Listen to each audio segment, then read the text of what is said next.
5 major symptoms of benzodiazepine withdrawal. Up next.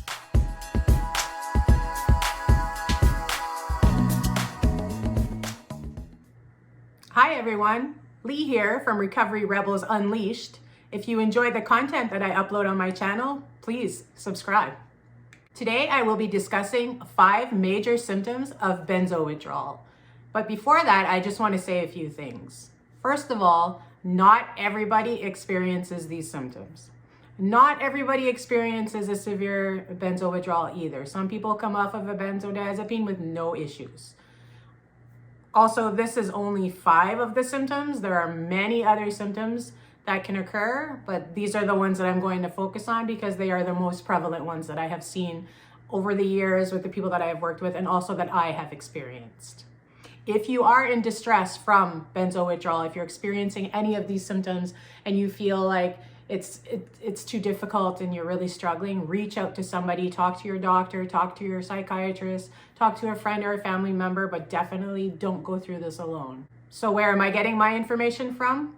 Well, I personally went through benzo withdrawal back in 2013. If you watch my other videos, you can see my story there. I will also be posting future videos with more detail about my story. I started coaching people in late 2013 until about 2018, and then I took a little bit of a break, but I'm back, so I'm again coaching people.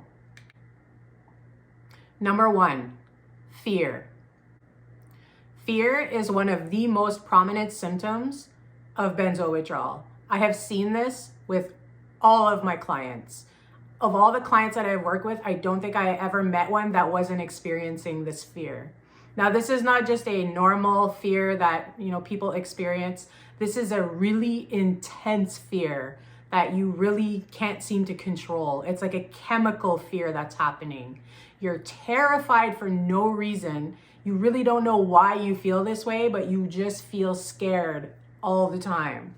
It can start even before you wake up in the morning. For me, before I even opened my eyes every morning, I felt that fear in the pit of my stomach, and it was so intense sometimes it stopped me from getting out of bed. I was so scared to get out of bed. When you experience this fear, everything scares you.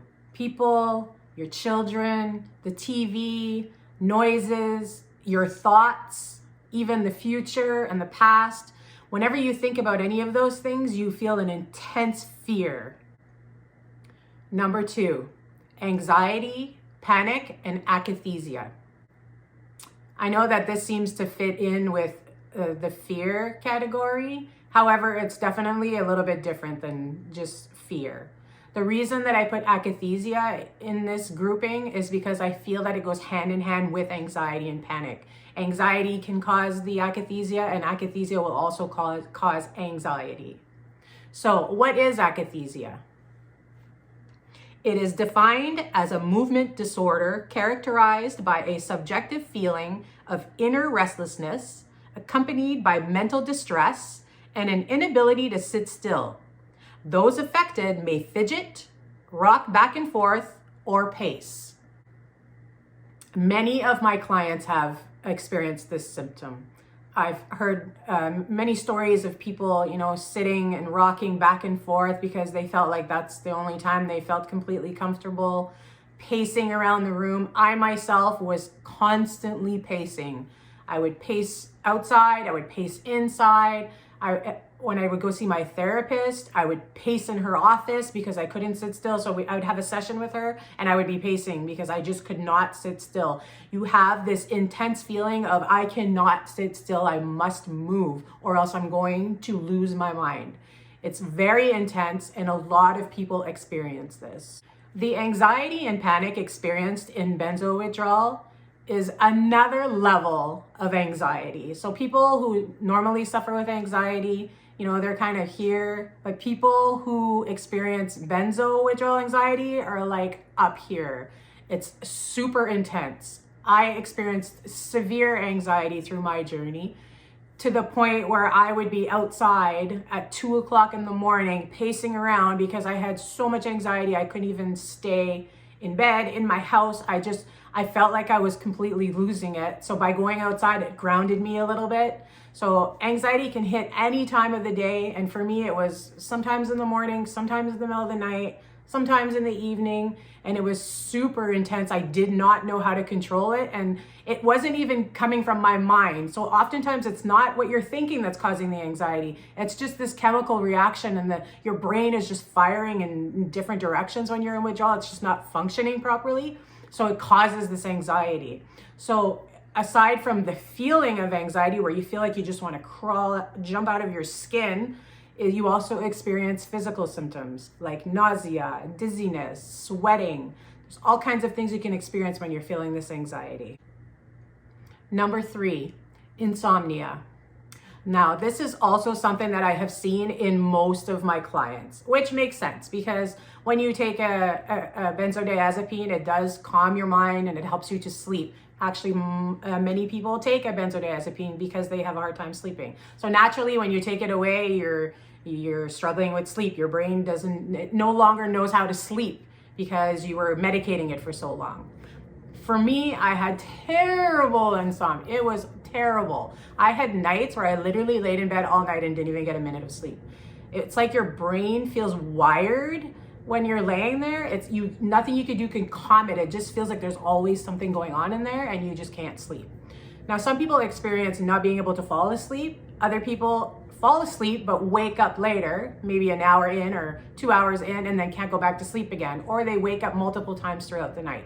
I experienced both of those. There were nights I couldn't sleep. There were nights where I would sleep and wake up and sleep and wake up. And it's a symptom that's really difficult to deal with because when you're so tired and you're going through the experience that you're going through, it makes it that much more difficult when you're not getting any sleep. Number 4, depersonalization and derealization. So what is depersonalization? It can consist of a detachment within the self regarding one's mind or body, or being a detached observer of oneself. Subjects feel they have changed and that the world has become vague, dreamlike, or less real. What is derealization? It is an alteration in the perception of the external world, causing subjects to perceive it as unreal, distant, distorted, or falsified.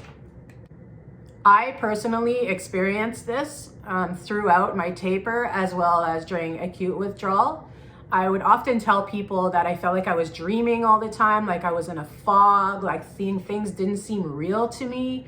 Especially when I was out in public, if I went into a store or something, it was the most bizarre feeling. I felt like I was like in a Stephen King movie and I was not part of the world. It was like I was a complete different entity and I was struggling so bad to fit into that world, and I just couldn't seem to feel that way. Now, most of my clients have also experienced this. I would say probably 95% of my clients have. It's very, very prominent in benzo withdrawal, and it's basically your brain trying to protect you. It's like your defense mechanism, right? It doesn't know how to handle all the trauma that it's going through, so it tries to protect you by doing that. Now, I had an experience that I want to share one time because I will never ever forget this. And this doesn't mean that you're going to experience this. It was very scary for me. I felt like I was outside of my body. I remember I was at home and I felt like, my body was here, but I was like here. And I was trying so hard to get back into my body. I was scared. I was so scared up here, like just praying that I could get back to my body.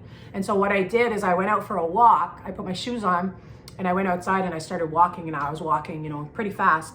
And as I was walking, I was talking to myself. I was like, Lee, you got to come back to your body. You got this. You need to come back. You're okay. You're going to be fine. Like really talking to myself. If people were walking around, they probably thought I was some lunatic, which I was. I was not in a good state.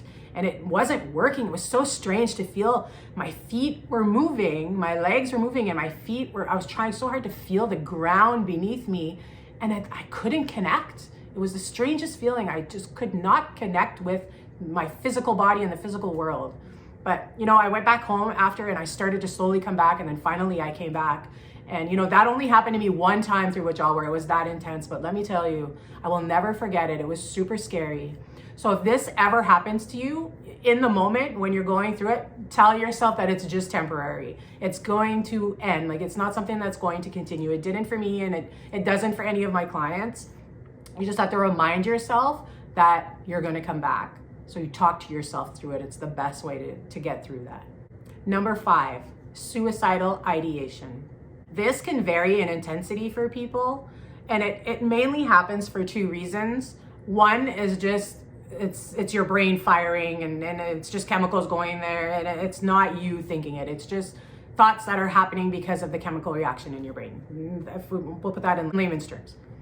Aside from that, you're also, people going through this experience, they're suffering so much that they feel like there's no way out. They feel like they can't take it in another minute.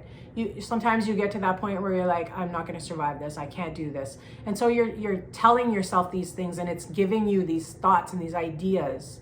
I'm here to tell you, don't listen to those thoughts. Do not listen. Throw them out because they're meaningless and they're useless. They are not going to help you. What you're going through right now is temporary. In a few years from now, when you're all recovered and you have a new life, you're going to think back on this experience and you're going to see that it was just a small part of your life. There's so much more life to live. Trust me, when this is all over, you have a huge life waiting for you. So do not listen to those thoughts. I experienced them too. I'm a mom. There's no way I would ever do that because I would never do that to my children. But I did experience it through withdrawal. I wanted to. I felt like I could not go on any longer, and it crossed my mind several times, but I never acted on it. And I am so grateful that I never acted on it. If you are feeling this way, if you're thinking, that you want to commit suicide, or you're even like just contemplating that, talk to someone. Go see a therapist, talk to a psychiatrist, talk to your family, your mom, whoever, your best friend. You need to talk to someone. If you want to talk to someone who's been through this, you can contact me. If you look in the description below, I have my contact information there. There's a link you can click on to have coaching session with me. I can be there, I can help you through this, but please do not go through this alone. So these were only 5 of the symptoms that can occur during benzo withdrawal, but for me, they're definitely the most prominent symptoms. I'm going to be making videos in the future discussing all of these topics and how to handle them. So how to get through it and things you can do that will help you to cope with these symptoms even better. So stay tuned for those videos. Thanks for sitting through this video with me. I hope that you found this information useful. And if you liked it, hit the like button, and also consider subscribing to my channel. If you're looking for some coaching sessions with me, click the link below and I would be happy to help you. So everyone, have an awesome day. Hang in there. You got this.